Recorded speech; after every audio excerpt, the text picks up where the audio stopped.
name's Adrian Cartland. I'm the principal of Cartland Law, and I'm here today to talk about business structures, in a particular unit trust.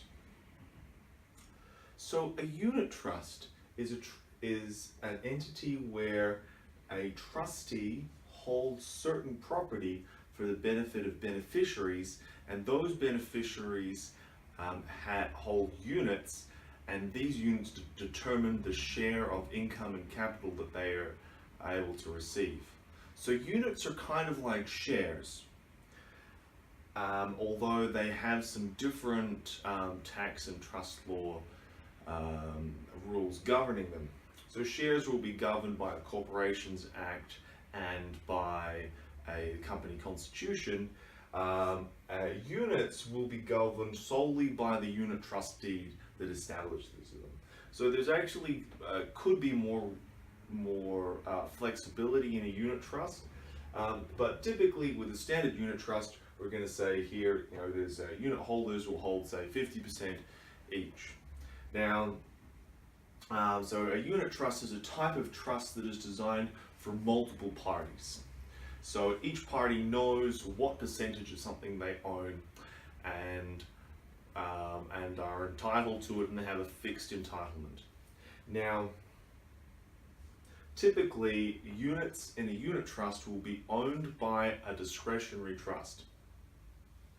Now, they could be owned by an individual, but the reason why you would hold them in a discretionary trust is so that you can stream income. That is to say, if we were distributing income out from that's generated in the unit trust, it can go from the unit trust down to the discretionary trust, and then out to the individuals who control it, or perhaps out to a company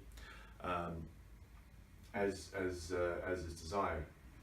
Now, so this means that it's possible that you can get the corporate tax rate. You can distribute it out and then perhaps pay the money out to a company and then pay the corporate tax rate. But it is something that you don't get by default. So there needs to be a little bit of accounting planning. It's something that's certainly achievable, but it is not done by default. Now, why do people use a unit trust over a company? And it is used for passive assets that you intend to make a capital gain on. And why is because you get the 50% capital gains tax discount. Now, you don't get that with a company. So while I could have a company owned by a discretionary trust that is going to be essentially the same as I could have 50% shares for each party, if I have a unit trust that owns property, the capital gains stream through and flow through, keep their nature, and go through to the ultimate parties, and it means that I can get these discounts. It means instead of paying the maximum marginal tax rate on it, I can reduce this by half, and potentially more if I get the small business CGT concessions, if this is an asset used in a business. So you're going to use a unit trust in assets that are going to increase in value. You're generally not going to operate a business in a unit trust. Now, you can, but it's much simpler to operate it through a business, operate it through a company. And what's commonly done is we'll have an operating company that runs a business. An operating company might be owned in the same proportions as the unit trust, and then the assets of the business will be, say, leased across and used in the business. And this way, these assets that are going to increase in value and generate capital gains can be in the entity that will give you the 50% capital gains tax discount and the most advantageous outcome from a tax perspective. And then in your operating company, where you're going to want to get the corporate tax rate and retain your profits in there, it's much easier to do so if you run that through a company. And so we'll have an active business here and passive assets here. You can also hold intellectual property. You can hold shares, although generally people don't own shares together. If it's something that's going to generate capital gains, that's why you use a unit trust. So there is a bit more complexity with this. That is to say, you're generally going to have multiple entities. So there's going to be a bit more accounting costs. You can get the small business CGT concessions, provided that the assets are used in some kind of business or are a business themselves. There is a little bit more planning involved, particularly if it's owned by discretionary trusts, or if there's something weird in the trust deed. Just be careful, some trust deeds can be odd. They could say anything in there. And for a while there have been hybrids between unit trusts and discretionary trusts. That's kind of an advanced concept. Here we're just talking about a standard off-the-shelf unit trust where people have particular like fixed interests. So that you will get asset protection. This is why we use the discretionary trusts. Discretionary trusts are there so we can stream income, and also in case one of the parties goes bankrupt, it will keep their bankruptcy separate. And likewise, if this goes under, there will be, if there are some unexpected creditors that come along, there will be corporate liability. That is to say, limited liability from the corporate trustee here. Now, typically, when you're buying land, it's going to be mortgaged, and the mortgage is going to be, the bank will want it secured by the individuals behind this. So unfortunately,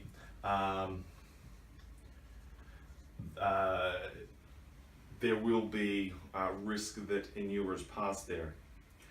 Now, there is one sort of more common set of circumstances when you have an individual who owns units in there, and that's if they are borrowing from the bank themselves. That is to say, the bank lends them money and then they lend that into the unit trust. And that is because if they are getting the income and capital back, then they will be able to negatively gear this. Now, you can have borrowing at the unit trust level. The losses might get trapped in there. So if you're negatively gearing, it's not a really good idea. If you've got a family trust, you can borrow in at this level and then contribute that money by way of subscription to the units. It means you might get losses trapped in your family trust. So you can negatively gear it, but only against other assets that are in there.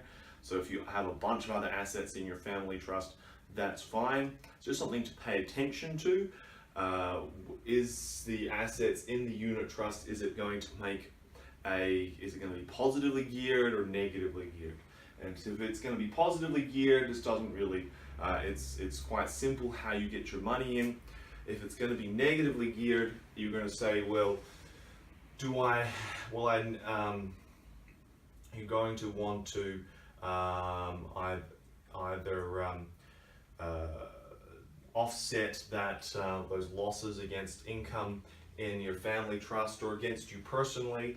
Another way of doing this is just to straight out loan the money in, and so have this as a loan. But again, so you're borrowing your individual name and then on lend that money, but it's generally going to be at the same interest rate, so which means that it'll be as if the unit trust is borrowing it itself.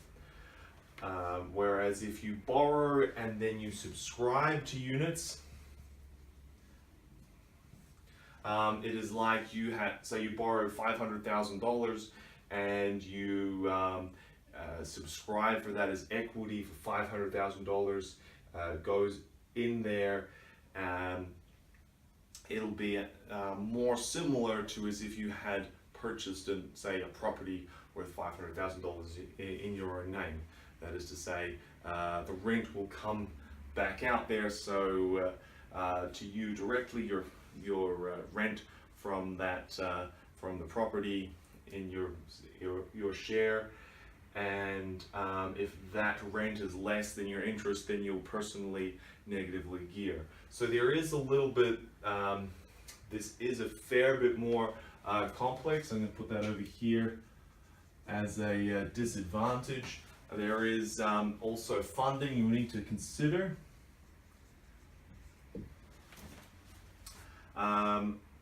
It's something to consider, but it's not really an insurmountable problem. Your options are funding at the unit trust level, discretionary trust level, or individually. Now there are more complex unit trusts that can have a mix of negative gearing in your own name and then some asset protection. That is not your off-the-shelf things, and that's not really what we're going to talk about, other than to say that there are some, more advanced structures available. So units in a unit trust, very easy to transfer. You know what your shares are. If you have them in your own name, you leave them in your will. If you're in a discretionary trust, you're going to need to pay attention in your will as to how you pass control over that. If you're selling, you can add more parties, remove parties, change them around. There will often be a unit holders agreement that will control who can be added and how they can be added, particularly when it's a private unit trust and there are not a large number of players. So you'll want to come to a commercial agreement that governs that. This can be very flexible. You can kind of come up with your own terms. There's also a bunch of standard terms that are used. This can sometimes be governed in the unit trust deed, how you subscribe for your units, who can subscribe, what is a process for transferring units, and how you can do that. So there is a bit of flexibility there. Final query is land tax. Something I'm going to mention because you often own land. Unit trusts, depending on what state you're in, can be advantageous or disadvantageous. So New South Wales has special unit trusts. That is special trusts. So if you're owning property in a discretionary trust, or ultimately in a unit trust owned by discretionary trusts, they're going to tax it at a penalty tax rate. That's not going to be good. You're probably going to want to have the unit trust owned by you directly. In other states, say I'm in South Australia, it's common to use unit trusts, and you're going to want to use a new unit trust for every property, because what's going to happen then is that each unit trust, each property will then be considered as a different taxpayer, and you're going to pay a lower marginal rate of tax. So you're going to want to set up a new trust for each property ahead of time, rather than just lumping them all into one in your group. So now, if you've just got one person, there's not multiple parties, you don't need the unit trust. You generally own this individually, but if you do foresee that you're going to have multiple people involved in the ownership of a property, it's very common to use a unit trust. It gets you a whole bunch of advantages: asset protection, ability to stream income, and you retain all of your the ability to get the 50% CGT discount, which is something that you would lose if you were owning it in a company. Now, I am assuming that this is a capital asset that is something that is, so a capital asset that is something that is generating rent, and that will, that if you hold it, is to increase over time. If you are a developer, you're buying properties and developing them and selling them as trading stock. Trading stock is like, if you're a greengrocer and you're selling apples, apples is your trading stock. If you're a developer, you're holding property as trading stock. That's like your apples, so that's what you sell. Then you don't hold it on capital account. You don't get the CGT discount no matter what, because it's not capital. It's something that if you're holding it to sell it, if you're speculating or flipping the property, then it's not going to be on capital account. It doesn't matter. You're probably not going to use a unit trust you'll want to hold it in a, most developers will hold their properties in a company so they can get the corporate tax rate. So there is that distinction. Are you holding it on capital or revenue income account? So assuming that you're holding it on capital account, that is where you're going to hold your passive assets in a unit trust so that you can have multiple parties engaged. Thank you very much. My name is Adrian Cartland, Principal of Cartland Law.